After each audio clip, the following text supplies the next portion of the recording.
Commander Jake Sullivan stared at the message on his screen for the third time. The words looked the same, but they still didn't make sense. The Galactic Union wanted to review Earth's planetary classification. What was there to review? Earth was Earth. People lived there. End of story. He rubbed his tired eyes and looked around the command center of Survey Station Epsilon 7. The space station floated quietly in the darkness between stars, far from home. Jake had been out here for 6 months, managing first contact, protocols with alien species. Most days were boring. Today was different. "Sir, incoming transmission from the alien vessel," said Lieutenant Pete Adams from the communications desk. "Dr. Carter is requesting to speak with you." Jake pressed the accept button. Dr. Lisa Carter's face appeared on the screen. She looked worried, which was strange. Lisa never looked worried. She was the kind of scientist who got excited about everything, even alien bacteria. "Jake, we have a problem," Lisa said without her usual smile. "The classification committee isn't just doing paperwork. They're actually debating what kind of planet Earth is." "What do you mean, what kind of planet?" Jake asked. "It's a planet with people on it, Class M, habitable, whatever they call it." Lisa shook her head. "That's just it. They don't think Earth should be habitable, at least not with the kind of life it has." Before Jake could respond, another voice cut into the conversation. "Commander Sullivan, this is Captain Ryan Brooks on the Defiance. I'm monitoring this channel. The alien crew here is acting strange. They keep looking at the human crew like we're some kind of dangerous animals." Jake frowned. This was supposed to be simple. Earth had made contact with the Galactic Union 2 years ago. They'd traded some technology, shared some culture, and agreed to follow galactic law. Now Earth was applying for full membership. The classification review was supposed to be routine. "Lisa, what exactly are they saying about Earth?" Jake asked. "Give me a minute," Lisa said. He could hear alien voices in the background speaking in their translator devices. "Okay, I'm back. The committee chairman is something called a Zinthari. His name is Ambassador Vexhai. He's very polite, but I think he's scared of us." "Scared of us? Why?"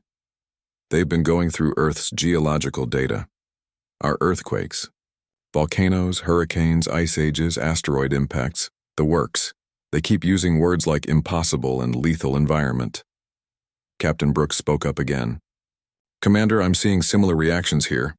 One of the alien engineers asked me how humans survive on a planet with such violent weather. I told him we just deal with it, and he looked at me like I'd said we eat lightning bolts for breakfast." Jake was starting to get a bad feeling about this. "Lisa, what's a Doomworld?" There was silence on the channel for a long moment. "Where did you hear that term?" "I overheard 2 of the aliens talking. They mentioned Class 12 and Class 13 Doomworlds." "Is that bad?" Lisa's image flickered as she moved around her workstation.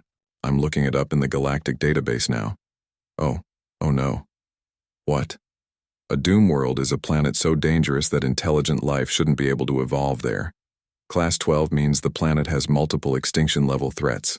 Class 13 means the planet actively tries to kill everything on it." Jake felt his stomach drop.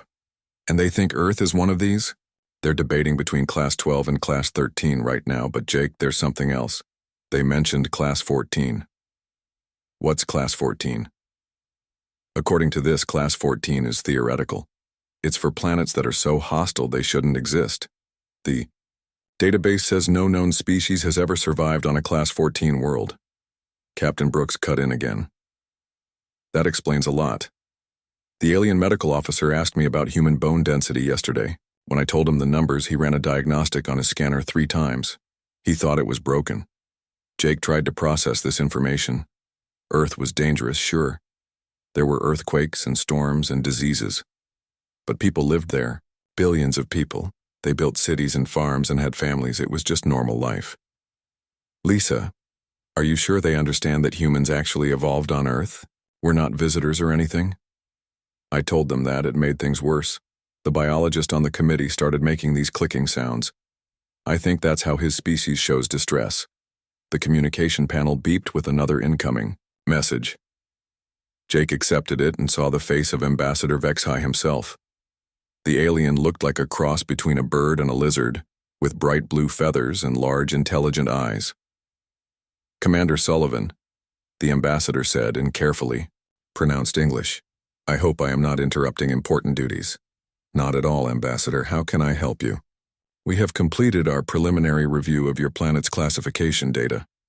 We require clarification on several points. Jake tried to look confident. Of course. What do you need to know? Our records indicate that your species engages in recreational activities in environments that would require full environmental suits for most galactic citizens. Is this accurate? Recreational activities?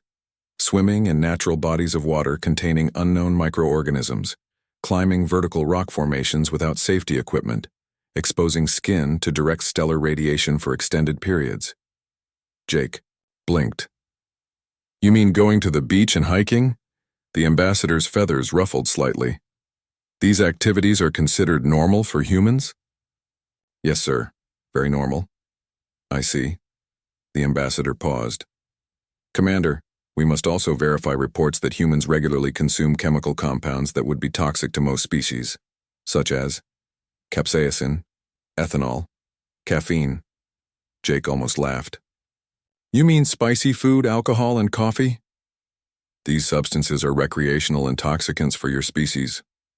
Well, yeah, coffee's more of a necessity, but sure. The ambassador made some notes on a device Jake couldn't see. One final question, Commander. Our data suggests that human offspring are capable of surviving falls from significant heights and recovering from injuries that would be permanently disabling to most young creatures. Is this normal? Jake thought about his nephew, who had broken his arm twice and his leg once, all before age 10. Kids are pretty tough, yeah, they bounce back fast. They bounce, the ambassador repeated slowly. It's just an expression. They heal quickly. I understand. The ambassador looked like he was having trouble processing this information. We will continue our review and contact you with our findings. Thank you for your cooperation, Commander. The transmission ended, leaving Jake staring at a blank screen. He looked at Lisa's image, still visible on another monitor. Lisa, I think we might be in trouble. Jake, I've been listening to their private conversations through the translation system. They're not just trying to classify Earth. They're trying to figure out how we exist at all. Jake leaned back in his chair and stared out at the stars. Somewhere out there was Earth, with its blue oceans and white clouds and billions of people just living their lives. He'd never thought of it as a dangerous place. It was just home. How long before they make their decision? He asked. They want to observe some human activities first. They're requesting permission to visit Earth. Jake sighed. This should be interesting. Dr. Lisa Carter sat in the observation chamber aboard the alien ship Harmony's Edge, watching the most unusual meeting of her life. The classification committee had gathered around a large table that seemed to shift colors based on who was speaking. 5 different alien species were present, each more confused than the last. Ambassador Vexhai stood at the head of the table, his blue feathers dim with what Lisa had learned was worry. We have reviewed the initial data 3 times, he said. The results are consistent but impossible. The committee's biologist, a creature that looked like a walking coral reef, made bubbling sounds that the translator converted to words. Colleague Kethmore speaks truth, said the device. Planet Earth experiences temperature variations that would kill most life forms. Yet complex organisms thrive. Lisa raised her hand. May I ask what specifically concerns you? Vexhai gestured to a holographic display that appeared above the table. Earth rotated slowly, beautiful and blue. Your planet's surface temperature ranges from -40 to +50 degrees in your measurement system. Most inhabited worlds maintain stable temperatures within a 10-degree range. That doesn't sound too bad, Lisa said. A new voice spoke up. This came from General Zixtel, a tall, thin creature with 6 arms and skin like metal. Dr. Carter, your species evolved in an environment where the very air changes composition seasonally. Your oceans contain salt concentrations that would dehydrate most biological tissue. Your land masses shift position regularly, causing what you call earthquakes. Lisa nodded. Yes, but we adapt to these things. Adapt, repeated Kethmore, the coral-like biologist. This word appears frequently in human documents. Most species find suitable environments and remain there. Humans enter unsuitable environments and change themselves to survive. The ship's computer beeped, and a new hologram appeared. This one showed a human skeleton next to the skeletons of various alien species. Lisa was surprised to see how different they looked. "Your bone density is 3 times galactic average," said General Zixtel. "Your muscle fiber composition suggests evolution under high-gravity conditions with frequent physical stress. Your nervous system processes pain signals differently than any known species." "What do you mean?" Lisa asked. Vexhai made a gesture, and the display changed to show brain scans. Humans continue to function at pain levels that would cause most species to lose consciousness. Your fight or flight response triggers combat behaviors instead of escape behaviors. This is unprecedented. A door opened, and Marine Sergeant Danny Walsh entered the chamber. He was part of the security detail from the human ship, a big man with friendly eyes who always seemed relaxed. "Sorry I'm late, Doc. Captain Brooks needed me to move some equipment." "What kind of equipment?" asked General Zixtel. Danny shrugged. "Just some supply crates, maybe 200 pounds each, nothing too heavy." The alien general's metal skin changed color. 200 pounds equals 90 kilograms in standard measurement. "You moved these containers alone?" "Yeah, about 6 of them." "Why?" Kethmore made rapid bubbling sounds. The translator struggled to keep up. "Most impressive specimen requires mechanical assistance for objects exceeding 20 kilograms. Human specimen moves 90-kilogram objects as routine activity." Danny looked confused. "I work out, but I'm not even the strongest guy on the ship. That would be Chief Martinez, but he's not here." The committee members exchanged looks that didn't need translation. They were scared. Dr. Amy Foster, the expedition's environmental scientist, arrived a few minutes later carrying her equipment bag. "Lisa, I've got those atmospheric readings you wanted." She set down her bag, which made a heavy thud. "How much does your equipment weigh?" asked Vexhai. Amy checked the side of her bag. "About 40 pounds. Standard field kit for atmospheric analysis." "You carry this equipment personally?" "Of course, how else would I get it where I need it?" The coral biologist began making distressed bubbling sounds. 40 pounds equals 18 kilograms. Human carries scientific equipment exceeding safe lifting limits for most galactic species. Amy looked at Lisa with raised eyebrows. "Are they serious?" "Unfortunately, yes," Lisa replied. General Zixtel activated another display. This one showed various alien species attempting different physical tasks. Most of them needed machines or multiple individuals for jobs that humans did alone. "Your species demonstrates physical capabilities that we classify as superhuman," the general said. "But this is not your most unusual trait." "What is?" Lisa asked. Vexhai's feathers changed to a darker blue. "Your psychological responses to danger. Most intelligent species have strong self-preservation instincts.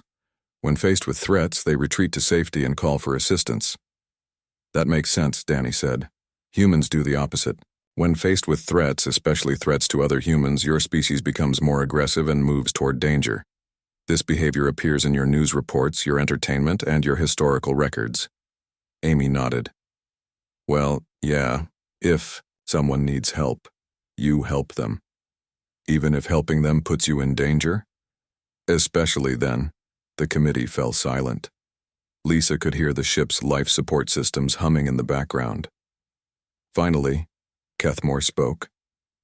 "We have reviewed thousands of species across the galaxy. This behavior pattern does not exist elsewhere." "What behavior pattern?" Lisa asked. "Sacrificial protection of non-related individuals. Most species protect their offspring and immediate genetic relatives. Humans protect strangers.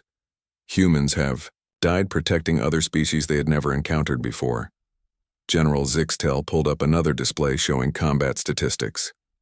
"Human military forces suffer higher casualty rates than galactic average, but achieve victory rates that exceed theoretical maximums. Your soldiers continue fighting while injured, outnumbered, or outgunned." Danny looked proud. "Marines don't quit." This phrase appears in your military records frequently. Also, never leave a man behind, and death before dishonor. These concepts are difficult to translate because they do not exist in other military organizations. Amy sat down heavily in one of the chairs. Are you telling us that other species don't have concepts like courage or sacrifice? They exist, said Vexhai, but not as primary behavioral traits. Most species value survival above all else. Humans value abstract concepts like honor, duty, and justice more than personal survival. That's not abstract, Danny said. That's just being human. The silence that followed was longer this time. Finally, General Zixtel spoke again. We must ask directly. Dr. Carter, are you certain that humans evolved naturally on Earth? Yes, completely certain. Why? Because the traits your species exhibits are precisely what we would expect from an engineered warrior race designed to survive on the most hostile worlds in the galaxy. Lisa felt a chill run down her spine. What are you saying? We are saying, Vexhai replied slowly, that if we did not have proof of your natural evolution, we would assume that humans were created as weapons. The committee members looked at each other, then back at the humans. The question now, said General Zixtel, is what classification to assign to a world that naturally produces such beings. 3 days later, Ambassador Vexhai stood on the observation deck of his shuttle, looking down at Earth from orbit. The planet looked peaceful from space, with its blue oceans and white clouds.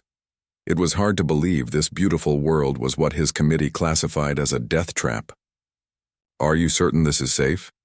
Asked Kethmore, the coral-like biologist. His protective suit covered his entire body and included 3 backup life support systems. The humans assured us that California is experiencing normal weather conditions, replied General Zixtel, though I am beginning to suspect that human definitions of normal are different from ours. The shuttle descended through Earth's atmosphere toward Los Angeles. Vexhai watched the city grow larger through the viewports. Millions of humans lived down there, going about their daily lives on what the committee was increasingly certain was a Class 13 Doomworld. Sam Mitchell waited for them at the landing pad. He was a rescue coordinator for the Los Angeles Fire Department, a big man with graying hair and calm eyes. He had volunteered to show the aliens what he called a typical day. Welcome to Earth, Sam said as the aliens exited their shuttle. I hope you're ready for some excitement. What kind of excitement? Asked Vexhai nervously. Sam's radio crackled to life. All units respond to structure collapse, Wilshire Boulevard. Multiple casualties reported. That kind, Sam said, jogging toward a red vehicle. Come on, you wanted to see how we handle emergencies. The aliens hurried after him, their protective suits making them clumsy. Sam climbed into the driver's seat of what he called a fire truck. The aliens squeezed into the passenger compartment, looking uncomfortable. Is this vehicle safe? Asked General Zixtel as Sam started the engine. Safe enough, Sam replied, pulling out of the station.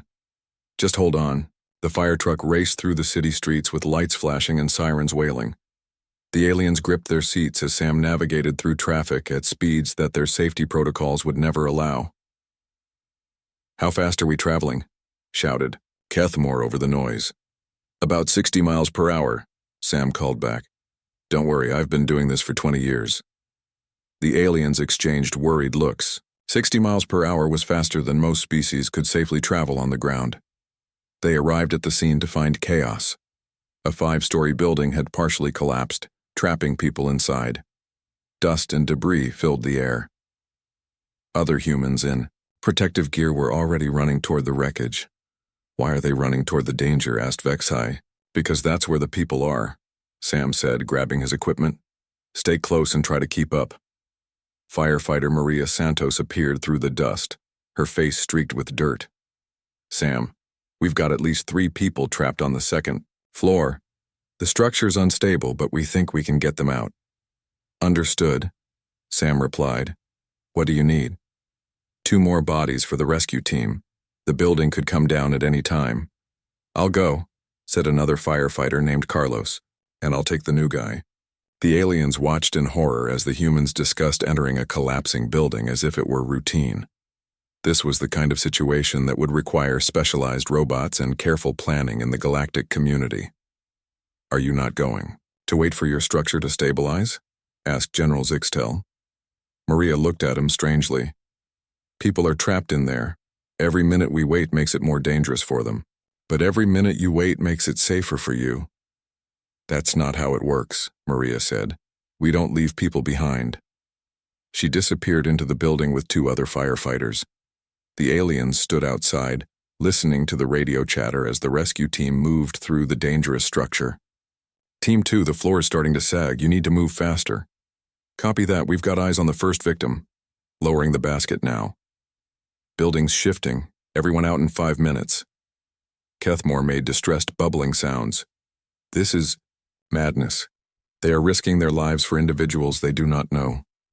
"It's their job," Sam explained. "But even if it wasn't, they'd probably do it anyway." 20 minutes later, Maria emerged from the building carrying a young girl. 2 other firefighters followed with an elderly man and woman. All 3 victims were alive. "Medical team, we need transport to the hospital," Maria called out. "Possible internal injuries on victim 2. As if on cue, paramedics arrived and began treating the rescued people. The aliens watched as humans worked together with practiced efficiency, each person knowing exactly what to do. "How often do events like this occur?" asked Vexhai. "Building collapses. Maybe once a month in a city this size," Sam replied. "But we get calls every day. Car accidents, medical emergencies, fires, floods, earthquakes." "Earthquakes?" "Yeah, we're right on a fault line. The big one could hit any time."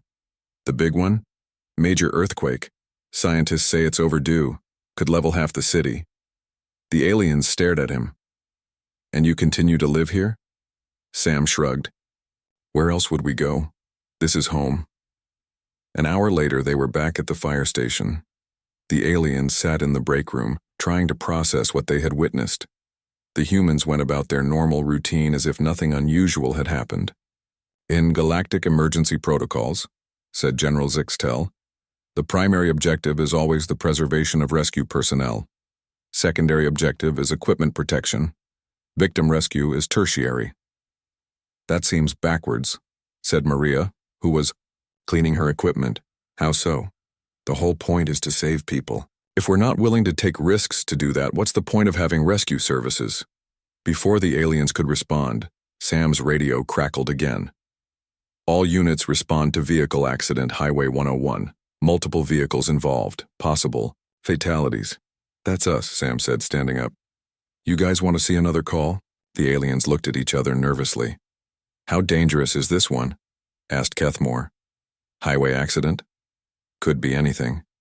Might be simple, might be complicated. Won't know until we get there." "And you will respond regardless of the danger level?" Of course." The aliens followed him back to the fire truck, their protective suits whirring with increased life support activity. As they raced toward another emergency, Vexhai realized that what they had witnessed was not an unusual day for humans. This was normal. This was how humans lived every day, surrounded by dangers that would paralyze most galactic species, treating life-threatening situations as routine problems to be solved. He began to understand why the classification committee was having so much trouble. Earth wasn't just a dangerous planet. It was a planet that had created a species that thrived on danger, that ran toward it instead of away from it. "General," he said quietly into his communicator, "I think we need to consider Class 14 classification." "Based on what we have observed so far," came the reply, "I am beginning to think Class 14 might not be sufficient." The Galactic Union Assembly Hall buzzed with nervous energy. Representatives from over 200 species filled the massive chamber, their translation devices creating a constant hum of overlapping conversations. Colonel Tony Rodriguez had never seen so many different kinds of aliens in one place. He stood at the speaker's platform in his dress uniform, trying to look confident. Behind him sat the other human representatives, Dr. Alex Nelson, the philosopher-scientist, and Lieutenant Claire Murphy from Intelligence. None of them had expected to be here. The emergency session had been called after Ambassador Vexhai's committee, submitted their preliminary report on Earth's classification. The report had caused what humans might call a panic among the galactic leadership. Council Speaker Ythara called the assembly to order. She was a tall, elegant being with silver skin and 4 arms, representing one of the oldest species in the galaxy. Her voice carried authority that needed no translation. We are gathered to address Classification Report 7739E concerning the planet designated as Earth and its dominant species, humans. She gestured toward Tony. Colonel Rodriguez will present the human perspective. Tony stepped forward. Thank you, Speaker Ythara. I want to start by saying that humans are honored to be considered for galactic citizenship. We come in peace and friendship. A murmur ran through the assembly. Tony couldn't tell if it was positive or negative. However, he continued, we're confused about why our planet's classification has become such a big issue. Earth is our home.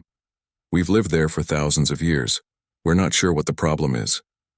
Speaker Ythara activated a holographic display showing Earth's data. Colonel, the problem is that your world exhibits characteristics that should make complex life impossible. But we're here, Tony said.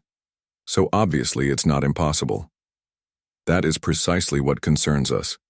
Dr. Alex Nelson stood up from his seat. May I address the assembly? You may proceed, Dr. Nelson. Alex moved to the platform next to Tony. I've studied the galactic database extensively since we arrived. I understand your concerns about Earth's environment, but I think there's a misunderstanding about human nature. Please explain, said Speaker Ythara. You seem to think we're unusually aggressive or dangerous, but humans aren't warriors by choice. We're survivors by necessity. Our planet taught us to be strong because weak things don't live long on Earth. Delegate from the Aquatic Consortium raised a tentacle. Dr. Nelson, your species exhibits behavioral patterns that our psychologists classify as pathologically altruistic. You sacrifice individual survival for group benefit at rates that exceed evolutionary logic. Alex nodded. That's true, but it's not pathological for us. It's how we survived. Humans who worked together lived longer than humans who worked alone. Over time, cooperation became instinctive. Lieutenant Claire Murphy activated her data pad and stood. I've been analyzing galactic historical records, she said. I found something interesting. She transmitted her data to the assembly's main display. Charts and graphs appeared, showing galactic civilization patterns over millions of years. These records show that galactic civilizations go through cycles, Claire explained. Every few million years, something happens that causes widespread collapse. Wars, plagues, natural disasters, technological failures. Most species never recover. The assembly grew quiet. But look at this pattern, Claire continued, highlighting sections of the data. The civilizations that survive these collapse events all have something in common. They're from what you call hostile worlds. The more dangerous the home planet, the more likely the species is to survive galactic disasters. Speaker Ythara leaned forward. What are you suggesting, Lieutenant? I'm suggesting that humans aren't an anomaly. We're what evolution produces when a planet is trying to create survivors. And based on your own historical data, the galaxy needs survivors. A new voice spoke from the assembly floor. It belonged to Archivist Zentai, keeper of the galactic historical records. The lieutenant speaks truth. Our data indicates that another collapse cycle approaches. Current galactic civilization shows all the warning signs of previous pre-collapse periods. The assembly erupted in concerned chatter. Speaker Ythara called for order. What kind of warning signs? Asked Tony. Archivist Zentai's image appeared on the main display. Over-reliance on technology. Loss of survival skills among most species. Decreased birth rates. Reduced exploration of dangerous or unknown regions. Social stability maintained through artificial means rather than natural resilience. Dr. Alex Nelson felt a chill. You're saying that galactic civilization has become too comfortable? In simple terms, yes. Most species now live in completely controlled environments. They have lost the ability to adapt to unexpected challenges. When the next collapse comes, they will not survive. Colonel Tony Rodriguez looked around the assembly hall at hundreds of alien faces. They all looked worried now. "Where does that leave humanity?" he asked. Speaker Yathara was quiet for a long moment. "It leaves humanity in a unique position. You are the first species we have encountered that exhibits both advanced intelligence and primitive survival instincts." Primitive? I use the term respectfully. Your species retains behavioral traits that most others have evolved beyond. The willingness to fight when cooperation fails. The ability to function in uncontrolled environments. The instinct to protect others, even at personal cost. A delegate from the mechanical collective spoke. These traits served their purpose in pre-civilization societies, but they are unnecessary in modern galactic culture. Lieutenant Claire Murphy shook her head. "With respect, sir, they're only unnecessary until they're desperately needed." "Explain." "Your own data shows that every previous galactic civilization thought they had evolved beyond the need for survival traits. Then something happened that they couldn't control with technology or cooperation. The species that survived were the ones who could still fight, still adapt, still sacrifice for the greater good." Tony began to understand. "You're not classifying Earth as dangerous because you want to avoid us. You're classifying us as dangerous because you might need us." "That is not entirely incorrect," admitted Speaker Yathara. Dr. Alex Nelson stepped forward. "What exactly are you asking of humanity?" "We are not asking anything yet, but the classification committee must determine how to categorize a species that appears to be evolution's answer to extinction-level events." The assembly fell silent. Tony could hear the hum of life support systems and translation devices. Finally, Speaker Yathara spoke again. "The committee's preliminary recommendation is to classify Earth as the galaxy's first official Class 14 Doomworld. This designation comes with certain responsibilities." "What kind of responsibilities?" asked Tony. "The kind that we hope will never be necessary. But if galactic civilization faces another collapse, humanity may be called upon to help rebuild what survives." Tony looked at his fellow humans, then back at the assembly. Hundreds of alien eyes watched him, waiting for his response. "We need time to discuss this with our government." "Of course. But Colonel, understand that this classification is not a punishment. It is recognition that sometimes the most dangerous places produce exactly what the universe needs to survive." 6 months later, Station Commander Pete Adams floated through the corridors of New Horizon, humanity's first joint research station with the Galactic Union. The massive structure orbited Earth like a metal moon, housing scientists and engineers from dozens of species. Pete still couldn't believe how much had changed since the classification hearing. Earth had officially received Class 14 designation, making it the most dangerous inhabited planet in galactic records. But instead of isolation, this had led to unprecedented cooperation. "Commander Adams to the main laboratory," came Dr. Victoria Shaw's voice over the intercom. "We've got something you need to see." Pete pushed off the wall and glided toward the lab section. The station used minimal gravity to accommodate species that couldn't handle Earth's pull. It had taken some getting used to, but humans adapted quickly. They always did. He found Victoria working with Kethmore, the coral-like biologist from the original classification committee. They were studying brain scans on a holographic display. "What's the discovery?" Pete asked. Victoria pointed to the scans. "We've been analyzing human neural responses compared to other galactic species. The results are remarkable." "How so?" Kethmore's bubbling translator spoke up. "Human brains process fear differently than other species. When most beings encounter danger, their neural activity decreases. They become paralyzed by fear responses. And humans? Human neural activity increases," Victoria explained. "Fear makes you think faster, react quicker, become more creative. Other species have fight-or-flight responses. Humans have fight-or-fix responses." Pete nodded. "Makes sense. Running away doesn't help if there's nowhere to run." "That's exactly the point," Victoria said. "Earth taught humans that most problems can't be escaped. They have to be solved."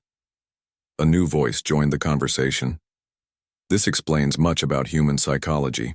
It was Dr. Ben Harper, the station's human psychologist, entering the lab with Ambassador Vexhai. "Commander Adams," Vexhai said, his blue feathers bright with what Pete had learned was excitement.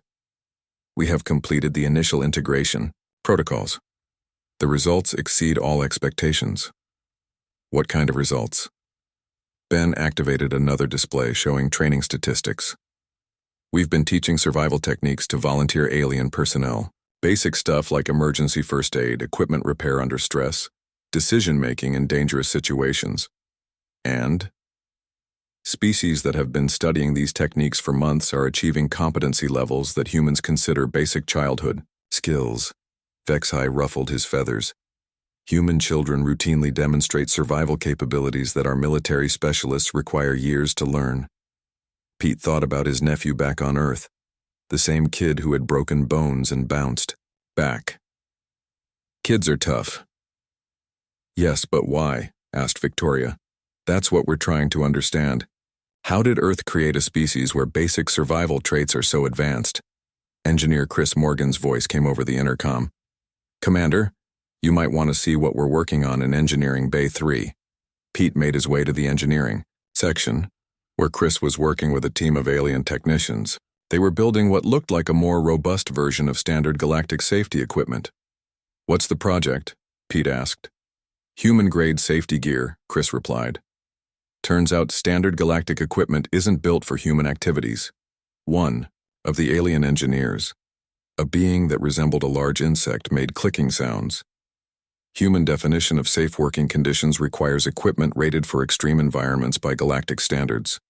Chris picked up a helmet and handed it to Pete.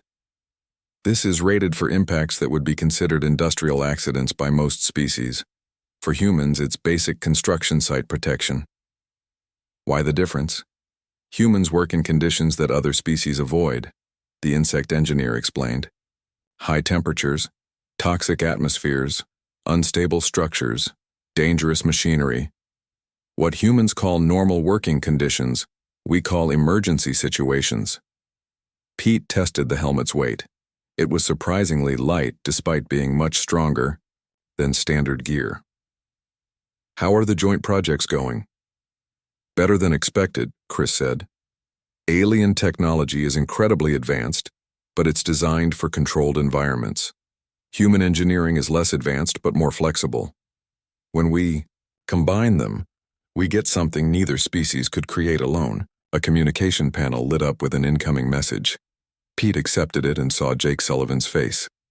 The former station commander was now working as Earth's liaison to the Galactic Union. "Pete, I've got news from the Galactic Council," Jake said. "They've approved the expansion program." "What expansion program?" "Remember how we talked about finding other Doomworld species? Well, the deep space surveys have identified 12 potential candidates. The Council wants human advisors to help with first contact protocols." Pete felt a mix of excitement and concern. "Are we ready for that?" "That's what I'm calling about." Dr. Rachel Stone has been studying human immune systems and healing factors. Her research could revolutionize galactic medicine, but she needs field experience with different environments. Medical researcher Dr. Rachel Stone appeared on another screen.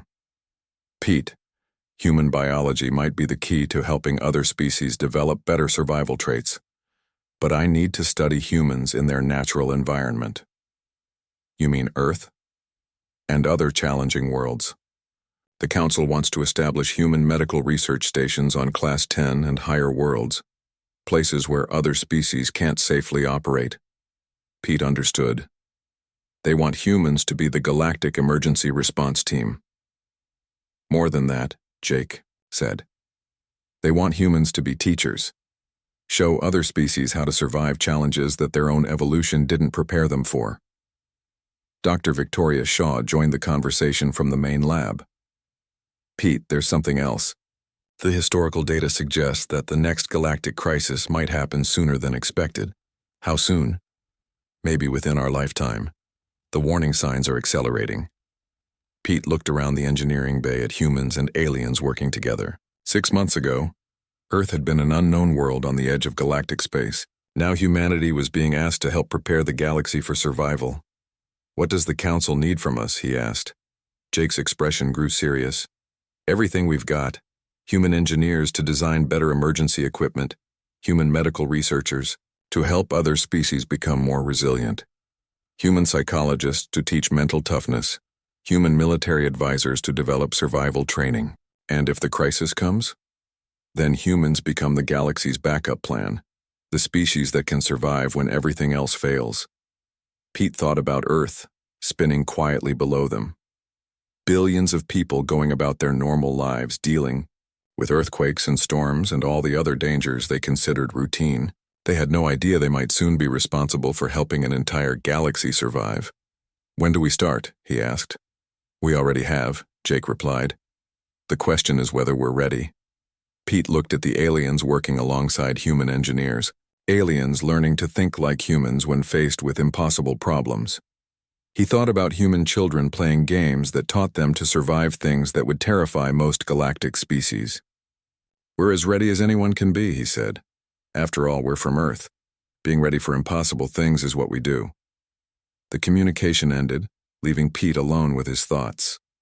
Outside the station's viewports, Earth continued its ancient dance around the sun, beautiful and dangerous and home to the galaxy's most unlikely survivors. Class 14. Doomworld. Maybe that was exactly what the universe needed.